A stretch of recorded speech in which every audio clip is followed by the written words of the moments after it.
तो हेलो दोस्तों, कैसे हैं आप लोग। तो जैसा कि आपको पता है कि सीएसआईटी ब्रांच 8 सेमेस्टर का सिलेबस हम लोग डिस्कस कर रहे हैं। आज हम लोग एक अगले सब्जेक्ट को स्टार्ट करने वाले हैं जिसका नाम है data warehousing and mining. जी हाँ दोस्तों, CSIT subject code 802 part A, ये इसका पूरा सिलेबस है और यूनिट वाइज सारी चीजों को हम लोग अपलोड करेंगे। आज हम लोग यूनिट नंबर 1 को कंप्लीटली डिस्कस करेंगे। तो जो भी हमारे स्टूडेंट जिन्होंने अभी तक चैनल को सब्सक्राइब नहीं किया है, तो चैनल को सब्सक्राइब करके बेल आइकन को प्रेस कर लेना है और इस सब्जेक्ट का प्लेलिस्ट आपको एक्सेस कर लेना है, ताकि जो भी वीडियोस यूनिट वाइज अपलोड होंगी इसी प्लेलिस्ट के अंदर ऐड होंगी, जो कि आपके लिए बहुत ही इंपॉर्टेंट है। ठीक है, और सारी चीजों को सारे स्टेप बाय स्टेप चीजों को मैं एक्सप्लेन करने की कोशिश करूंगा और थोड़ा सा अपना सपोर्ट दिखाइएगा ताकि मुझे भी मोटिवेशन मिल सके। प्यारा सा कमेंट जरूर करिएगा और वीडियो को लाइक कर ही दीजिएगा और अपने फ्रेंड सर्कल में चीजों को शेयर करिएगा ताकि वो लोग भी इन चीजों को देखें और उनका फायदा उठा सकें। ठीक है, तो चलिए फाइनली स्टार्ट करते हैं हम वीडियो को। यूनिट नंबर 1 का पूरा सिलेबस आपके इंटरफेस पे नजर आ रहा है डेटा वार हाउसिंग का। तो सबसे पहले हम जान लेते हैं introduction to data warehousing. ठीक है, तो कह रहा है कि data warehouse is a centralized repository used for storing large amount of historical data from multiple sources for analysis and decision making। यानी जो डेटा वार हाउस है एक प्रकार का सेंट्रलाइज्ड रिपोजिटरी होता है जिसका हम यूज करते हैं। किस चीज के लिए यूज करते हैं भाई?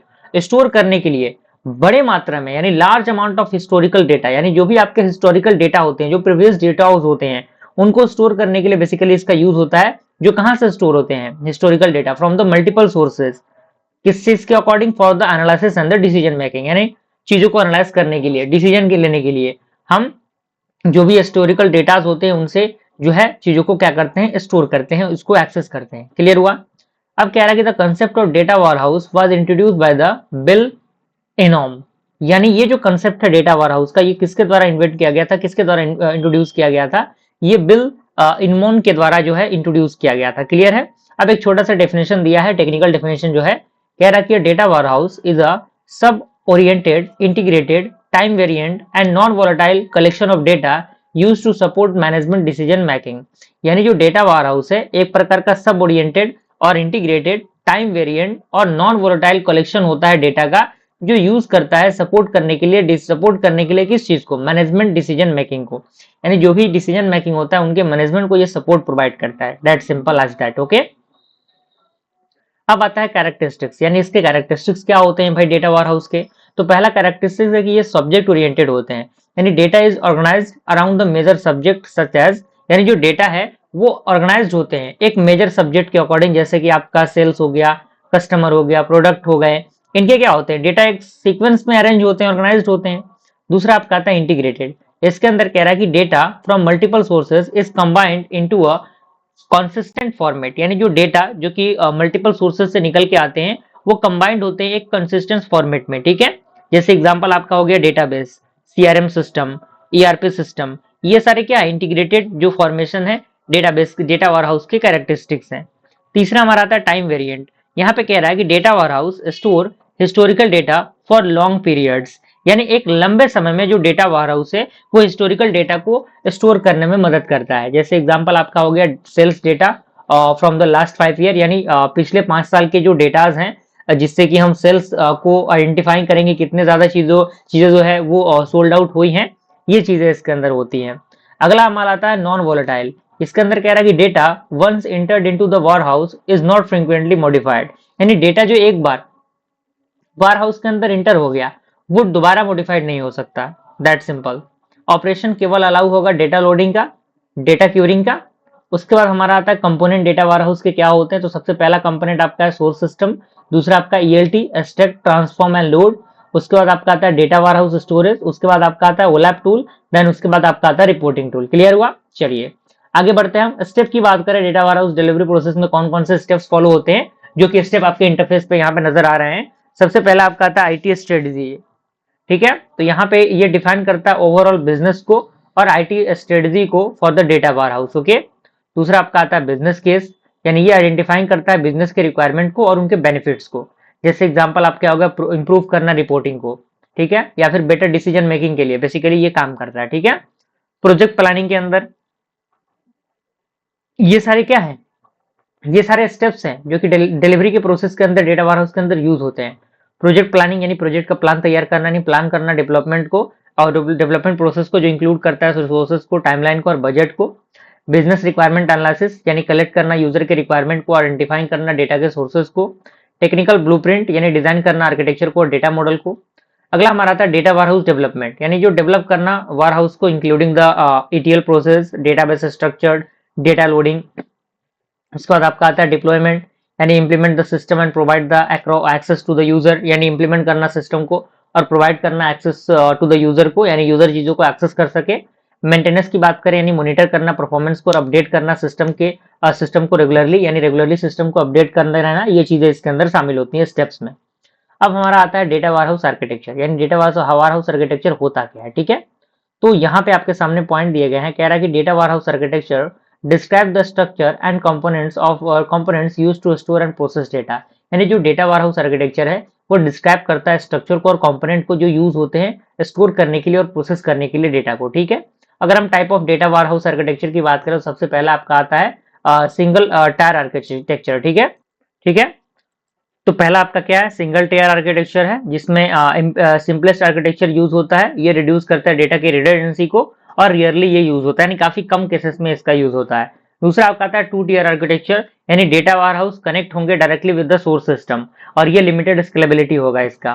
तीसरा हमारा आता है थ्री टायर आर्किटेक्चर जो कि मोस्ट कॉमन होते हैं, यानी थ्री टायर आर्किटेक्चर कंसिस्ट करते हैं किस चीज को, बॉटम टायर को, मिडिल टायर को और टॉप टायर को, ठीक है। अब हमारा आता है थ्री टायर जो डेटा वारहाउस आर्किटेक्चर है उसमें बॉटम टायर क्या होता है, तो database server where data is stored, यानी ये डेटाबेस सर्वर होता है जहां पे डेटा क्या होता है, स्टोर होता है, क्लियर। कंपोनेंट की बात करें तो ऑपरेशनल डेटाबेस होता है, डेटा वारहाउस डेटाबेस होता है और उसके बाद आपका ईटीएल टूल होता है, ठीक है। मिडिल टायर की बात करें तो ओलैप सर्वर यूज होता है फॉर द डेटा एनालिसिस, यानी डेटा के एनालिसिस के लिए ओलैप सर्वर का यूज होना यहाँ पे होता है। और टाइप की बात करें ओलैप की तो यहाँ पे आपका रोलैप होता है, रिलेशनल ओलैप। दूसरा होता है मोलैप फॉर द मल्टी डायमेंशनल ओलैप और उसके बाद आपका आता है होलैप फॉर द हाइब्रिड ओलैप, ओके। अगला हमारा है टॉप टायर, यहाँ पे ये यूजर इंटरफेस टूल होता है फॉर क्यूरिंग एंड रिपोर्टिंग, ठीक है। जैसे कि आपका रिपोर्टिंग टूल या फिर डैशबोर्ड हो गया या फिर डेटा माइनिंग टूल हो गया, ये सारी चीजें इसके अंदर होती हैं। अब हमारा basic data warehouse architecture flow दिया गया है। सबसे पहले आपका सोर्स सिस्टम होगा, उसके बाद आपका एटीएल प्रोसेस, देन उसके बाद आपका डेटा वारहाउस डेटाबेस, उसके बाद आपका ओलैप सर्वर, देन उसके बाद आपके यूजर टूल जिसमें कि आपका रिपोर्ट एंड डैशबोर्ड जो तैयार किए जाते हैं वो यहाँ पे होते हैं। एडवांटेजेस की बात करें हम डेटा वारहाउस की तो ये डिसीजन मेकिंग को क्या करता है, इंप्रूव करता है। ये इंटीग्रेट करता है डेटा को फ्रॉम द मल्टीपल सोर्सेज, ये सपोर्ट करता है हिस्टोरिकल एनालिसिस को और ये फास्टर क्यूरी प्रोसेसिंग होता है, ठीक है। लिमिटेशन की बात करें तो हाई इंप्लीमेंटेशन कॉस्ट होता है इसका, यानी इसको इंप्लीमेंट करने में जो कॉस्ट होता है काफी ज्यादा पड़ता है। कॉम्प्लेक्स डिजाइन यानी इसका जो डिजाइन है वो काफी कॉम्प्लेक्स होता है, ये काफी रिक्वायर करता है काफी बड़े स्टोरेज को, ठीक है, यानी इसके लिए काफी अधिक स्टोरेज की जरूरत होती है। अब हमारा आता है डेटा प्रोसेसिंग जिसके अंदर हम जानेंगे डेटा क्लीनिंग क्या होता है, डेटा इंटीग्रेशन क्या होता है, ठीक है। उसके बाद हम जानेंगे कि ट्रांसफॉर्मेशन क्या होता है, डेटा रिडक्शन क्या होता है, क्लियर हुआ। तो चलिए स्टार्ट करते हैं। तो यहाँ पे इंट्रोडक्शन दिया गया है डेटा प्री प्रोसेसिंग का, कह रहा है कि data pre processing is the process of preparing raw data so it can be used efficiently for data mining and analysis. यानी जो डेटा प्री प्रोसेसिंग है एक प्रकार का प्रोसेस होता है जिससे कि हम प्रिपेयर करते हैं रॉ डेटा को और इनको हम यूज कर सकते हैं इफिशिएंटली किसके लिए, डेटा माइनिंग के लिए और एनालिसिस के लिए, ठीक है ना। रियल वर्ल्ड डेटाबेस की बात करें तो डेटा इज ऑफन इनकम्प्लीट, आपको पता है कि जो डेटा होते हैं वो इनकम्प्लीट होते हैं, नॉइजी होते हैं, इनकंसिस्टेंट होते हैं। तो इन चीजों को कंप्लीट करने के लिए, इनके एररनेस को दूर करने के लिए, इनको एक सीक्वेंस में अरेंज करने के लिए जो प्रोसेसिंग है उसका करना बेहद जरूरी होता है। तो यही कारण है कि जो प्री प्रोसेसिंग है वो इंप्रूव करता है डेटा की क्वालिटी को और एक्यूरेसी ऑफ एनालिसिस को, क्लियर है। तो यहाँ पे कुछ स्टेप दिए गए हैं डेटा प्री प्रोसेसिंग के। पहला आपका आता है डेटा क्लीनिंग, यानी डेटा को क्लीन करना, जो भी अननेसेसरी चीजें हैं डेटा से रिमूव करना।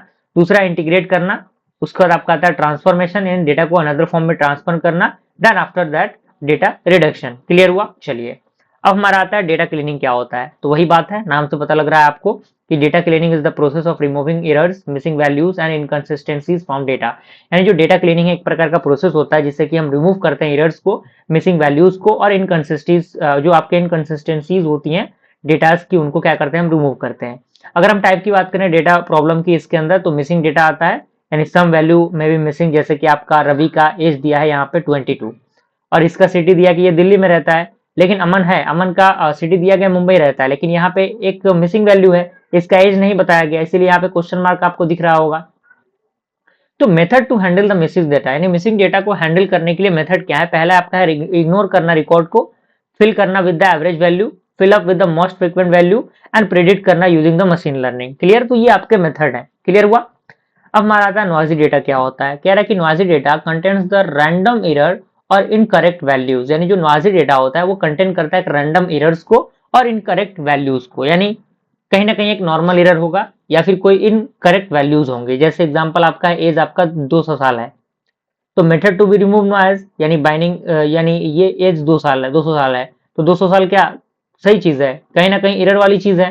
तो यहाँ पे मेथड है जिसको हम लोग रिमूव करते हैं नॉइज को by the binning, by the regression, by the clustering. ये अलग अलग मेथड है जिनके द्वारा हम क्या करते हैं, इसको रिमूव करते हैं। अगला हमारा आता है इनकंसिस्टेंट डेटा, यानी data conflict between data set, यानी डेटा सेट के बीच में जो डेटा होंगे वो कॉन्फ्लिक्ट होंगे। जैसे एग्जांपल आपका हो गया कस्टमर का एज स्टोर हो रहा है 25, तो one table and 30 in another table.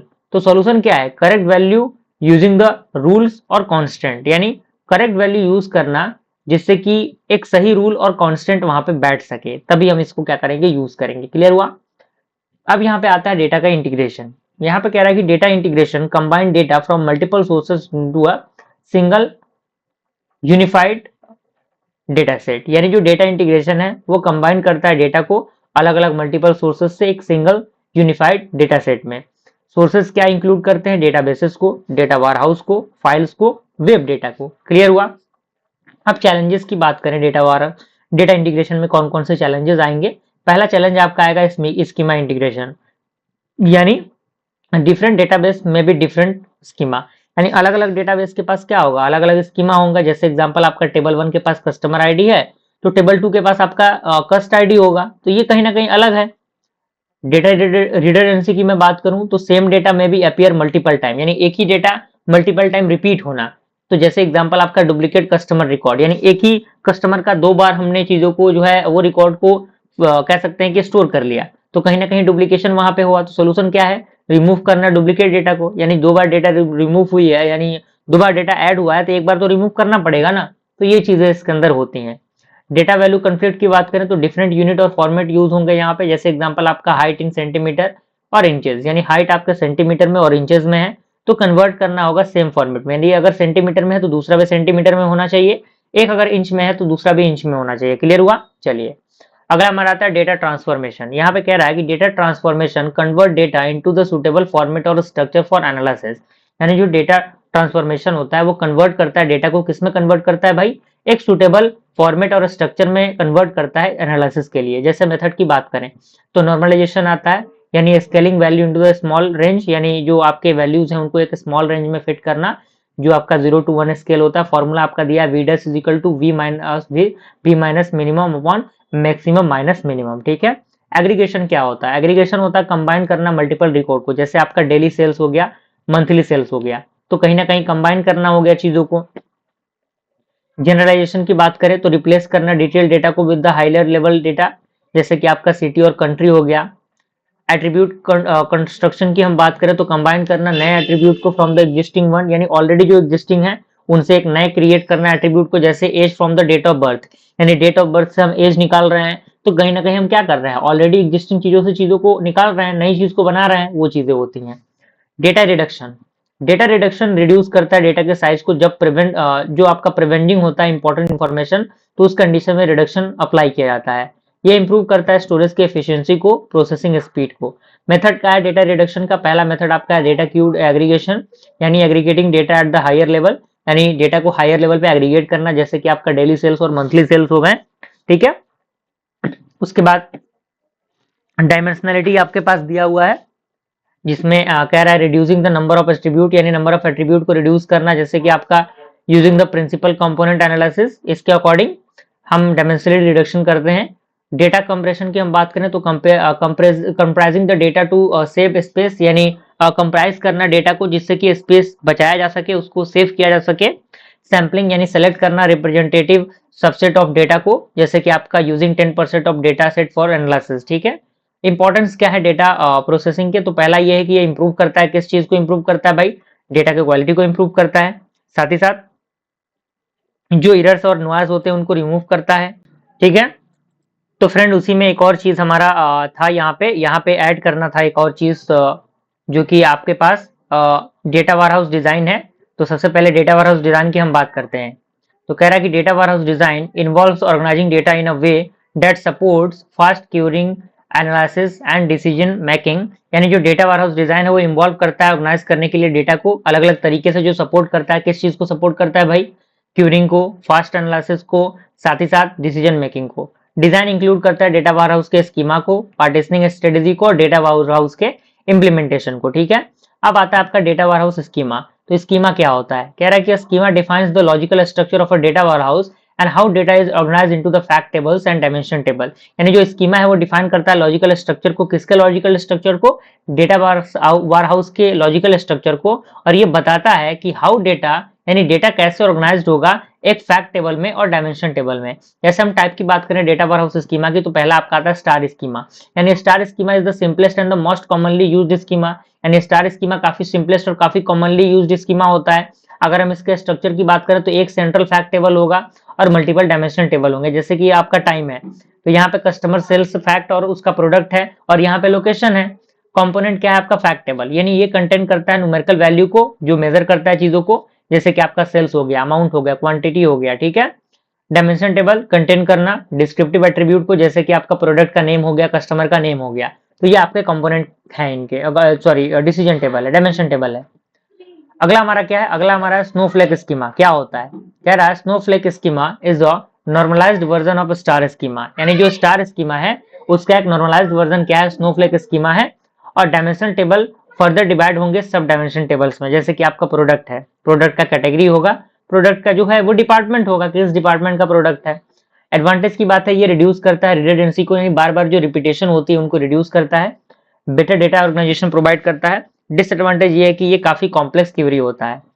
अब यहाँ पे कुछ फैक्ट कॉन्सलेशन स्कीमा दिए गए हैं, जिसे हम लोग गैलेक्सी स्कीमा बोलते हैं। तो ये स्कीमा कंटेन करता है मल्टीपल फैक्ट टेबल्स को, जो शेयर करता है डायमेंशन टेबल को। जैसे एग्जांपल आपका हो गया सेल्स फैक्ट टेबल या फिर शिपिंग फैक्ट टेबल हो, both share common dimension just like time, product, customer.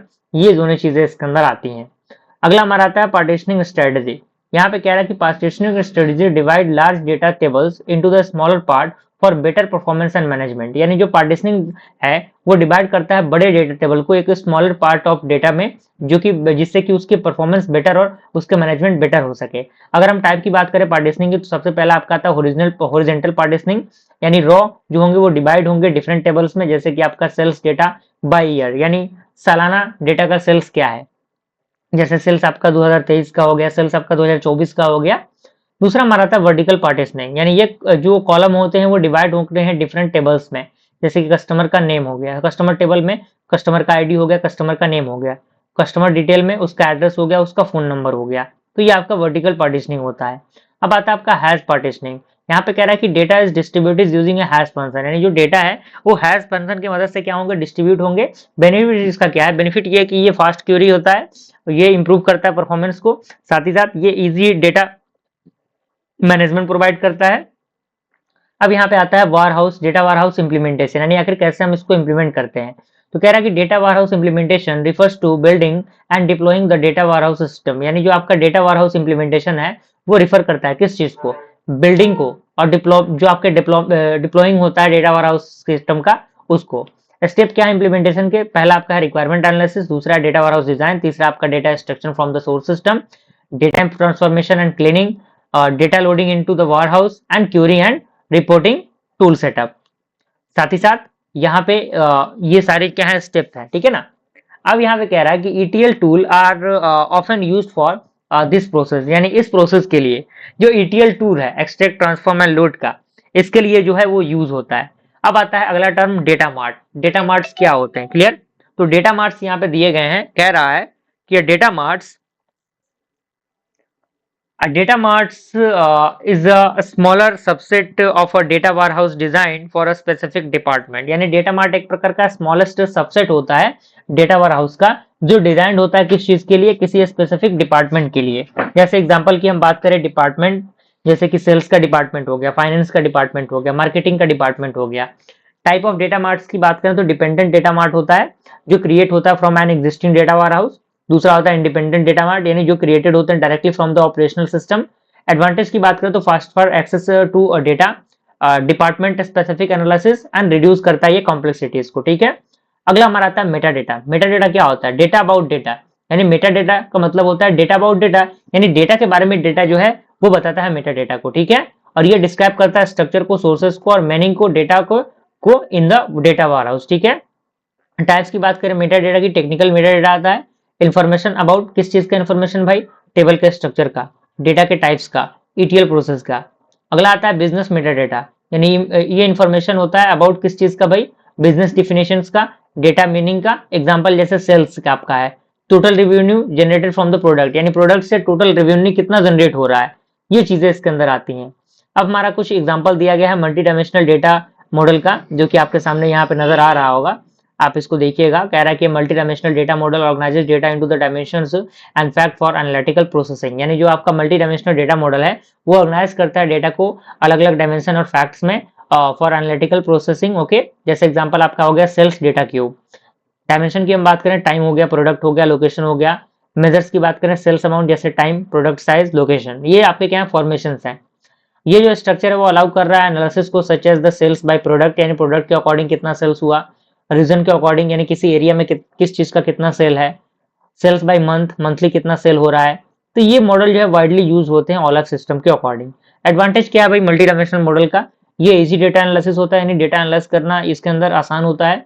Fast query performance होता है इसका, ये सपोर्ट करता है ओलैप ऑपरेशन को। क्लियर हुआ? अब हमारा आता है introduction to pattern warehousing. Pattern warehousing क्या होता है भाई? तो कह रहा है कि pattern warehousing is a technique that is used to store and manage pattern discovered from the data mining, यानी जो पैटर्न वारहाउसिंग होता है एक प्रकार का टेक्निक होता है जिनका हम यूज करते हैं स्टोर करने के लिए और मैनेज करने के लिए पैटर्न्स को, जो डिस्कवर होता है फ्रॉम द डेटा माइनिंग, ठीक है। और ट्रेडिशनल डेटा वारहाउस के अंदर हम स्टोर करते हैं डेटा को, क्लियर। लेकिन इस पैटर्न वारहाउस के अंदर हम स्टोर करते हैं नॉलेज और पैटर्न्स को, जो एक्सट्रैक्ट करता है, एक्सट्रैक्ट होते हैं, कहां से एक्सट्रैक्ट होते हैं भाई? डेटा से एक्सट्रैक्ट होते हैं। जैसे एग्जांपल ऑफ पैटर्न्स की हम बात करें तो एसोसिएशन रूल हो गया, क्लासिफिकेशन मॉडल हो गया, क्लस्टर हो गया, सीक्वेंशियल पैटर्न हो गए। ये सारे पैटर्न्स जो है वो मदद करते हैं ऑर्गेनाइजेशन के लिए, जिससे कि जो डिसीजन मेकिंग और एनालिसिस जो है वो आसानी से की जा सके। नीड की हम बात करें, डेटा पैटर्न वारहाउसिंग की नीड क्या है? तो during the data mining many patterns are generated, यानी डेटा माइनिंग के दौरान बहुत सारे पैटर्न्स क्या होते हैं? जनरेट होते हैं। और managing and analysing these patterns become difficult, यानी इन सारे पैटर्न्स को मैनेज करना, एनालाइज करना काफी डिफिकल्ट बन जाता है। यही कारण है कि डेटा वारहाउसिंग जो है वो यूज होता है किस चीज के लिए? जिससे कि स्टोर किया जा सके डिस्कवर्ड पैटर्न को, मैनेज किया जा सकते large amount number of patterns को, रीयूज किया जा सके पैटर्न को for the future analysis, improve किया जा सके डिसीजन मेकिंग को, इसलिए इसका यूज होता है, ठीक है ना। पैटर्न वारहाउस की बात करें, कह रहा है कि pattern warehouse is a repository that store pattern discovered through the data mining process, यानी जो पैटर्न वारहाउस है एक प्रकार का रिपोजिटरी होता है जो स्टोर करता है पैटर्न्स को जो डिस्कवर्ड होते हैं डेटा माइनिंग प्रोसेस के द्वारा। ये कंटेन करता है किस चीज को? डिस्कवर्ड पैटर्न्स को, पैटर्न के मेटा डेटा को, पैटर्न के रिलेशनशिप्स को। कंपोनेंट की बात करें पैटर्न वारहाउस की, तो पैटर्न डेटाबेस आता है, store pattern discovered from the data mining, यानी पैटर्न को स्टोर करना जो डेटा माइनिंग के द्वारा डिस्कवर्ड हो रहा है। जैसे एग्जांपल आपका एसोसिएशन रूल हो गया, क्लस्टरिंग रिजल्ट हो गया, क्लासिफिकेशन रूल हो गया, ये चीजें हो गई। पैटर्न मैनेजमेंट सिस्टम की बात करें तो मैनेज करना पैटर्न को जिससे कि स्टोर हो सके in the data warehouse, okay. Function की बात करें तो pattern storage, pattern retrieval, pattern updating, ये सारे पैटर्न मैनेजमेंट सिस्टम के अंदर आते हैं। अगला हमारा आता है पैटर्न क्यूरिंग लैंग्वेज। ये यूज होता है सर्च करने के लिए और एनालाइज करने के लिए पैटर्न्स को, जैसे कि आपका हो गया फाइंड करना सारे एसोसिएशन रूल को जो कॉन्फिडेंस हो रहे हैं ग्रेटर देन 80%, ठीक है। तो ये आपका सिंपल सा एग्जांपल है। अगला हमारा आता है पैटर्न वारहाउस आर्किटेक्चर क्या होता है। कह रहा है typical architecture includes data warehouse, data mining tool, pattern warehouse, pattern query interface.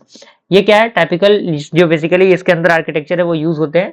अब हम प्रोसेस की बात करें, सबसे पहले डेटा सोर्स होगा, उसके बाद डेटा का वारहाउस, उसके बाद उसका माइनिंग, उसके बाद पैटर्न वारहाउस, देन उसके बाद आपका यूजर क्यूरी।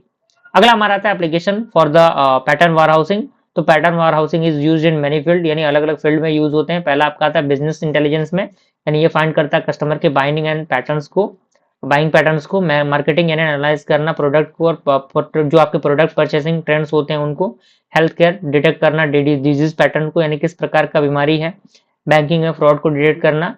एडवांटेज की बात करें पैटर्न मेकिंग की, तो ये एफिशिएंट स्टोरेज होता है नॉलेज का, ये इजी रिट्रीवल होता है पैटर्न को, यानी सपोर्ट करता है एडवांस्ड एनालिटिक्स को, और ये हेल्प करता है स्ट्रेटेजिक डिसीजन मेकिंग में। लिमिटेशन की बात करें, इसके अंदर बड़े मात्रा में डेटा को मैनेज करना थोड़ा सा कॉम्प्लेक्स हो जाता है। ये रिक्वायर करता है एडवांस पैटर्न क्यूरी टूल्स को, और ये हाई स्टोरेज रिक्वायरमेंट कैरी करता है। ठीक है, तो इस तरीके से फ्रेंड हम लोगों ने यूनिट नंबर 1 को कंप्लीट किया। आई होप ये सीरीज आपको पसंद आ रहा होगा, अच्छा खासा रिस्पॉन्स दिखाइए ताकि जल्द हम लोग यूनिट नंबर 2 को अपलोड कर सके। Thank you.